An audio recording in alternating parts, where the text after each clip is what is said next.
Alors, si on a parlé des facteurs clés propices à l'innovation, je pense qu'il y a vraiment deux grandes familles, en fait. La première, c'est vraiment de miser sur l'homme et sur les talents et de croire au potentiel créatif individuel.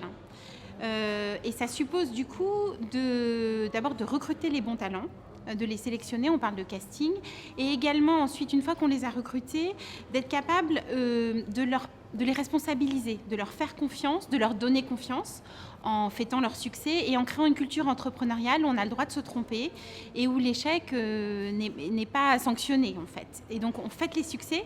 Et ce qui est important aussi dans ce type de culture, c'est d'être capable de libérer en fait le potentiel individuel en permettant aux gens de prendre des initiatives.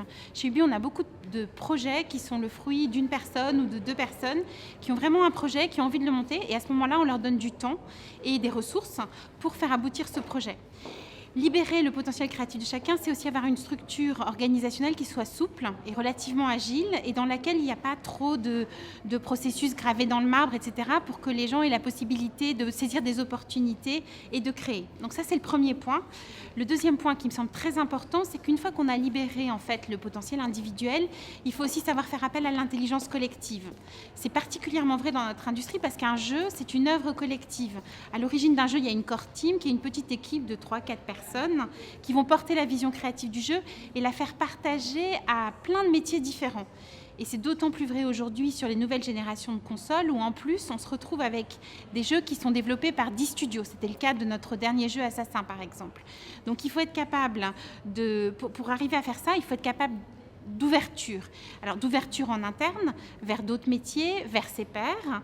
Et c'est pour ça qu'on a beaucoup d'outils qui permettent de libérer la communication. On a une très grande proximité des échanges. Ça se voit dans nos espaces physiques, où on a tout en open space, mais ça se voit aussi avec tous nos outils de communication et d'échanges numériques.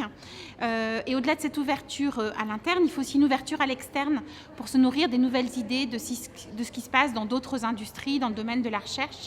Et là, c'est le rôle de mon département. Et puis une fois qu'on a ouvert les esprits, il faut que les gens puissent se développer. Et le développement des talents dans notre industrie, ça passe beaucoup par les pairs. Ça passe par les pairs parce que c'est à la fois le feedback que les pairs vont donner sur votre travail qui va permettre de l'améliorer. C'est aussi la manière dont la formation peut être assurée par les pairs. Aujourd'hui, on a des programmes internes qui s'appellent les académies, par exemple, et qui sont gérés à 80% par des experts internes d'Ubisoft qui partagent leur savoir.